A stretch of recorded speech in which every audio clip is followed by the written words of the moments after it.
యాదగిరి గారు వినిపిస్తోందా? ఒక్కసారి అన్మ్యూట్ చేసి మాట్లాడండి. ఓకే చెప్పండి.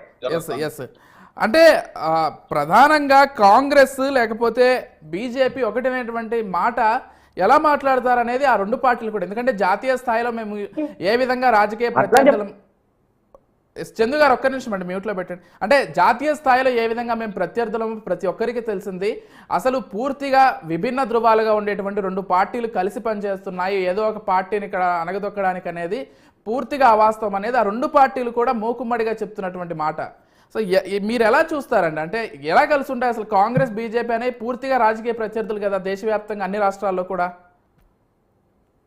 ఇప్పుడు కాంగ్రెస్ బీజేపీ ఒక్కటి అని చెప్పడానికి మొదటి ఉదాహరణే కేంద్ర ప్రభుత్వం తోటి రేవంత్ రెడ్డి గారు ముఖ్యమంత్రిగా బాధ్యతలు తీసుకున్న మొదటిసారి పోయి వచ్చిన తర్వాత తెలంగాణకు రాగానే అమిత్ షా గారి మీద ఉన్న కేసును ఎత్తివేసారు.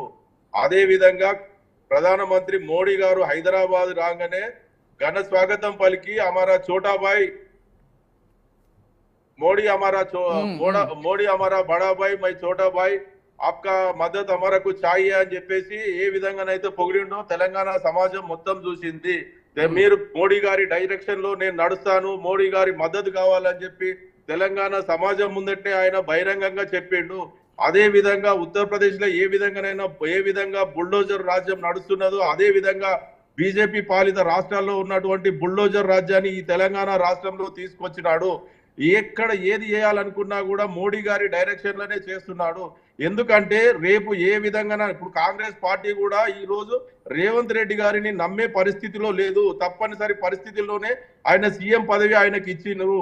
ఒకవేళ ఏదైనా సీనియర్ నాయకులు వ్యతిరేకంగా వాళ్ళు తిరుగుబాటు చేసి సీఎం సీటు ఒకవేళ తీసుకునే అవకాశం ఉంటే ప్రతిపక్ష ఈ రోజున్న కేంద్ర ప్రభుత్వ పెద్దలతోటి కుమ్మక్కై ఈ తెలంగాణ రాష్ట్రంలో ఈ ప్రభుత్వాన్ని విచ్ఛిన్నం చేసి మహారాష్ట్రలో షిండే ఏ విధంగా ఉన్నాడో అదే విధంగా మరో షిండే లాగా కాంగ్రెస్ పార్టీని విచ్ఛిన్నం చేసి మళ్ళీ బీజేపీ మద్దతుతోటి ముఖ్యమంత్రి కావాలని చూస్తుండు. కాబట్టి బీజేపీ జాతీయ నాయకులతోటి జాతీయ పెద్దలతోటి కలిసి పనిచేస్తున్నాడు రేవంత్ రెడ్డి గారు.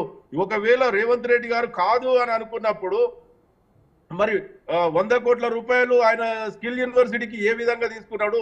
మళ్ళా 40 రోజుల తర్వాత నేను దాన్ని వాపస్ ఇస్తున్నా అంటున్నాడు. రాహుల్ గాంధీ గారేమో చౌకీదార్ చోర్ హే అదాని అని చెప్తాడు.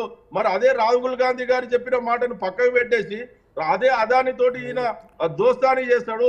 మరి 13,200 కోట్ల రూపాయలు మరి అది పెట్టుబడులు తీసుకొచ్చిండు కదా, మరి అవి కూడా రద్దు చేసుకుంటాడా?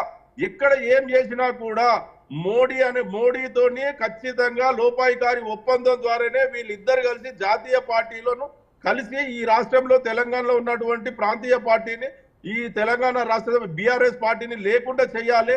రెండు జాతీయ పార్టీలు మనమే యాదగిరి గారు పన్నాగం మరొక చర్చ కూడా ఉంది. రాష్ట్ర ప్రజలు విఘ్నులు, వీళ్ళ యాదగిరి గారు ఖచ్చితంగా బొంద పెట్టడం కోసం సిద్ధంగా ఉన్నారు.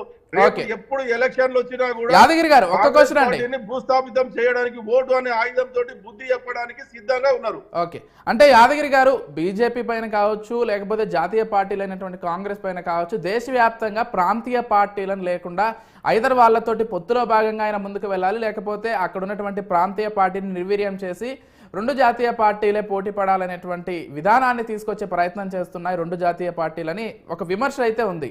అంటే ఆంధ్రప్రదేశ్లో చూసుకున్నట్లయితే పొత్తులో భాగంగా ముందుకు వెళ్ళారు, మరికొన్ని రాష్ట్రాల్లో ఐదర్ పొత్తులో భాగంగా ముందుకు వెళ్ళడం లేకపోతే అక్కడ ఉన్నటువంటి పార్టీని విచ్ఛిన్నం చేయడం ఇలా జరుగుతూ వస్తుంది. సరే, వాళ్ళ వ్యూహాలు అవి. కాకపోతే ఈ విమర్శకు సంబంధించి మీ పార్టీ తరఫున రేపు బీఆర్ఎస్కు కూడా ఇదే పరిస్థితి రాబోతుందా? ఐదర్ పొత్తులో భాగంగా ముందుకు వెళ్లాల్సినటువంటి పరిస్థితి, లేకపోతే బీఆర్ఎస్ని రెండుగా చీల్చి చేసేటువంటి ప్రయత్నమైనా జరగవచ్చు. అంటే హరీష్ రావుని ఒక వర్గంగా తీసుకొని ఏదైనా పార్టీ ముందుకు వెళ్ళే అవకాశం ఉందనేటువంటి చర్చ కూడా ఉంది. మీరు ఎలా చూస్తారు ఏదైతే ఆ పార్టీలపైన విమర్శల్ని? అసలు మీ పార్టీ ఎంత బలంగా ఉంది ఈ విషయంలో? సార్, మా పార్టీ బలంగా ఉన్నది, స్ట్రాంగ్ గా ఉన్నది. వాళ్ళు ఎన్ని ప్రయత్నాలు చేసినా కూడా తిప్పి కొట్టడానికి తెలంగాణ ప్రజలు సిద్ధంగా ఉన్నారు. మా పార్టీలో ఒక్కడే నాయకుడు కేసీఆర్ గారు. కేసీఆర్ గారి ఆదేశాల మేరకే హరీష్ రావు గారు కానివ్వండి, కేటీఆర్ గారు కానివ్వండి, కవిత గారు కానివ్వండి, మేమందరం నాలాంటి కార్యకర్తలు కానివ్వండి, ఇప్పుడున్న ఎమ్మెల్యేలు కానివ్వండి, ఎమ్మెల్సీలు కానివ్వండి, పార్లమెంట్ రాజ్యసభ ప్రతి కార్యకర్త కూడా కేసీఆర్ గారి నాయకత్వంలో కేసీఆర్ గారి ఆదేశాల మేరకే పనిచేస్తున్నాము. తెలంగాణ ప్రజల కోసం కేసీఆర్ గారు ఏది ఆదేశిస్తే అది పనిచేస్తున్నాము. ఈ రోజు తెలంగాణ రాష్ట్రంలో రైతులకు ఎలాంటి హామీలు ఇచ్చిర్రో వాళ్ళు ఆ రైతుల హామీలను విస్మరించినప్పుడు దానికోసం కూడా కేసీఆర్ గారి ఆదేశాల మేరకే మేము కాంగ్రెస్ ప్రభుత్వానికి వ్యతిరేకంగా మేము పోరాటం చేస్తున్నాము. తెలంగాణ ప్రజల పక్షాన కేసీఆర్ గారి ఆదేశాలతోటి తెలంగాణ ప్రజల పక్షాన పోరాటం చేయడానికి మేము సిద్ధంగా ఉన్నాము. మమ్మల్ని చీల్చడానికి వాళ్ళతోటి ఎక్కడ ఏది జరగదు. అలాంటి లీకులు ఇస్తారు. మొన్ననే చెప్పిండు పొంగులేటి శ్రీనివాసరెడ్డి, ఎక్కడో ఏదో రకంగా బాంబులేస్తున్నాం తుసు బాంబులేస్తున్నాం. ఏ బాంబులు వేసినా ఏం కాదు, వాళ్ళ బాంబులు వాళ్ళ మీదనే వేసుకొని వాళ్ళే సెల్ఫ్ గోల్ అవుతారు, కానీ మా పార్టీని విచ్ఛిన్నం చేయడానికి వాళ్ళ తరం కాదని చెప్పేసి మేము చెప్పడానికి సిద్ధంగా ఉన్నాం. ఓకే యాదగిరి గారు. ఎస్ చందు గారు, ఒక ట్వీట్ కేటీఆర్ గారు ఏదైతే చేశారో ఒకసారి ఆ ట్వీట్ని మీకు చదివి వినిపిస్తాను. దానికి సంబంధించి మీ రియాక్షన్ ఏంటో చెప్పండి. చీకటి రాజకీయ ప్రయోజనాల కోసం చేయి కలుపుతూ